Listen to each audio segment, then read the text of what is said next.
आप देखिए कांग्रेस जो है एक ही मंत्र जपती रही, और वो मंत्र क्या जपा?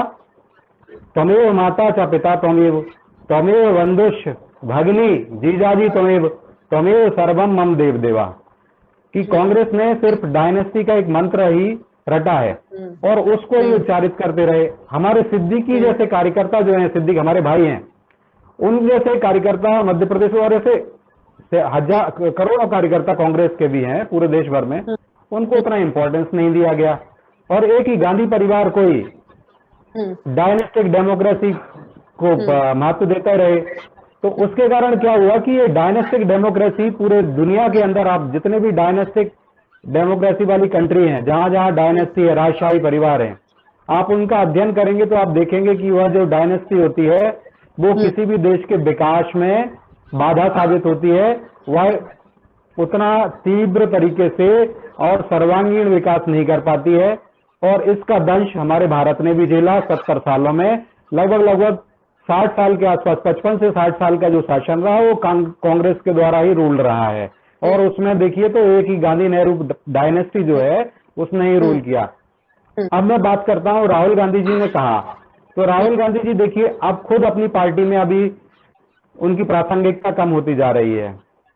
और मेरा जो एनालिसिस है और जिस तरीके से मैं भारतीय जनता पार्टी का मैंने अध्ययन किया है, भारतीय जनता पार्टी से जुड़ा हुआ हूं, लेकिन समीक्षा के तौर पे, एक आज राजनीतिक विश्लेषक के तौर पर मैं आपको यही कहूंगा कि एक जगह कैडर है और एक जगह पर एक परिवार ही पूरी पार्टी है।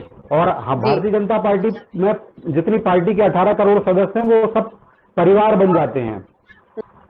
तो एक बड़ा अंतर आया है।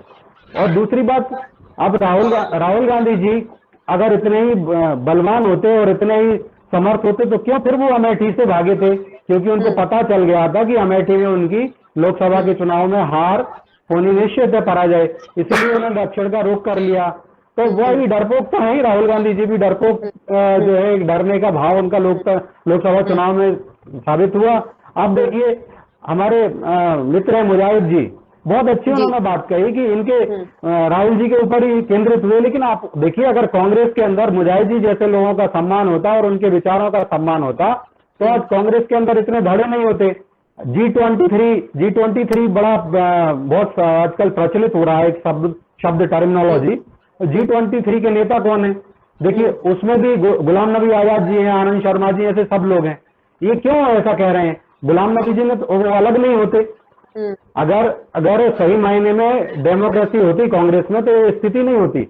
और उसके बाद भी G23 के नेताओं को कांग्रेस ने प्रताड़ित किया, खुद के ही नेताओं को। तो उसके बाद उन्होंने खुद कहा, गुलाम नबी आजाद जी ने, कि अगले 50 साल तक कांग्रेस विपक्ष में बैठने के लिए की तैयारी कर रही है, जिस तरीके से कांग्रेस अभी चल रही है। और आप मध्य प्रदेश के संदर्भ में बात करिए तो मध्य प्रदेश के जो नेता हैं, आप देखिए मध्य प्रदेश के हमारे वरिष्ठ नेता हैं कांग्रेस के, विवेक तनखा जी, और राज्यसभा सांसद भी हैं। वो खुद उन्होंने भी G23 के जो प्रश्न थे, जो बिल्कुल सही, उन्होंने चिंता जाहिर की थी। और G23 के नेताओं में एक वो हैं, और मुकुल वासनिक जी जो कि मध्य प्रदेश प्रभारी हैं वो भी हैं।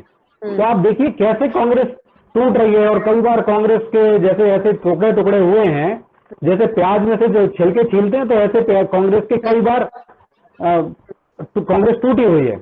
अब मैं बात करूं, आप देखिए हमारे प्रदेश अध्यक्ष जी हैं और भाजपा के प्रदेश अध्यक्ष जी हैं, और उन्होंने साफ साफ कहा कि राहुल गांधी जी को खुद अपनी चिंता कर लेनी चाहिए। आपने सिंधिया जी की भी बताया कि सिंधिया जी कह रहे हैं, जब मैं कांग्रेस के अंदर था तब आपने हमारा चिंतन नहीं किया, हमारी चिंता नहीं की, हमारे ऊपर देखभाल नहीं की। और जब आपके मुख्यमंत्री जी कमलनाथ जी ने कह दिया रोड में उतर जाओ।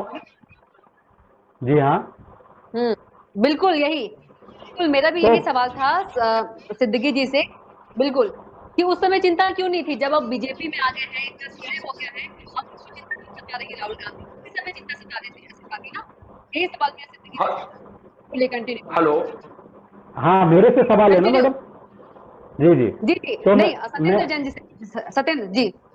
हाँ मैं यही कह रहा हूँ कविता जी मैं यही कह रहा हूँ कि देखिए सिद्दीकी जी जैसे अच्छे नेता हैं, मेरा उनके प्रति बड़ा सम्मान भी है। आप देखिए कांग्रेस के अंदर अगर कांग्रेस इतनी अच्छी होती तो खुद सलमान खुर्शीद इतने बड़े नेता हैं कांग्रेस के, उन्होंने क्या कहा था, कांग्रेस के दामन पर मुसलमानों के खून के छींटे हैं, दाग हैं। मतलब कांग्रेस ने मुसलमानों का शोषण भी किया हुआ है, और कांग्रेस ने मुसलमानों का नहीं, मैं तो कहता हूं सभी लोगों का शोषण किया हुआ है। अब देखिए, कांग्रेस अपनी विचारधारा लेकिन नहीं चली है। देश, भारत प्रथम होना चाहिए। हम किसी भी दल के व्यक्ति हों, चाहे हम कांग्रेस के हों, भारतीय जनता पार्टी के हों, आम आदमी हो, तृणमूल हो, या जितने भी पार्टी हैं, विपक्षी दल हैं या निर्दलीय भी हों, लेकिन हम सब पहले भारतीय पहले हैं। और हमें जब भी कोई बात करें तो हमारे भारत का, भारतीयता का भाव, राष्ट्रवाद का भाव हमारा पहले होना चाहिए। लेकिन कांग्रेस ने ये सब कभी ध्यान ही नहीं दिया। अब कांग्रेस जिस लेफ्ट को जी, जो राहुल गांधी जी की अगर कांग्रेस, हाँ बोलिए मैडम। हाँ, सत्येंद्र जैन जी, मैं ये कह रही हूँ कि अभी सिद्दीकी जी ने कहा कि उनके चेहरे पर मायूसी नजर आती है। फिर से रिपीट कर दीजिए, थोड़ा धीमे धीमे कट रही थी। सिद्दीकी जी ने ऐसा कहा कि जो सिंधिया जी हैं उनके चेहरे पर मायूसी नजर आती है।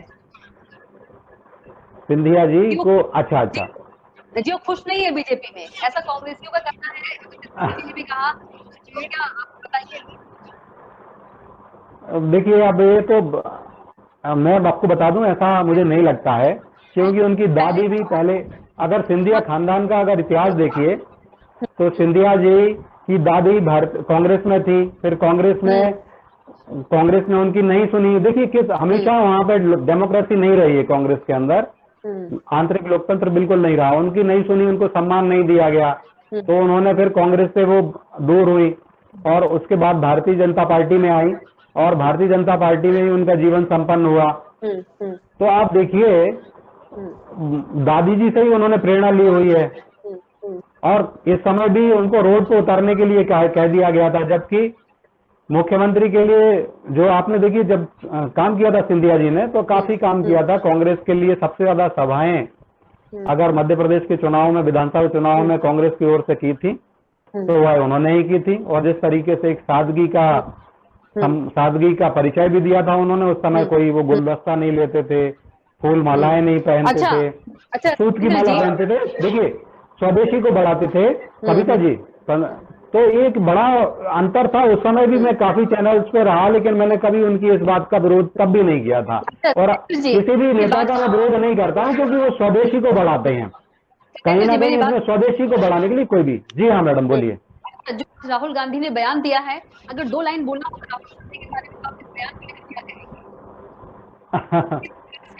राहुल गांधी के बयान, राहुल गांधी के 2 लाइन में मैं ये बता दूं साथ साथ, जिंदगी भर हम यही भूल करते रहे, जिंदगी भर हम यही भूल करते रहे, धूल चेहरे पर थी, धूल चेहरे पे थी, आईना साफ करते रहे।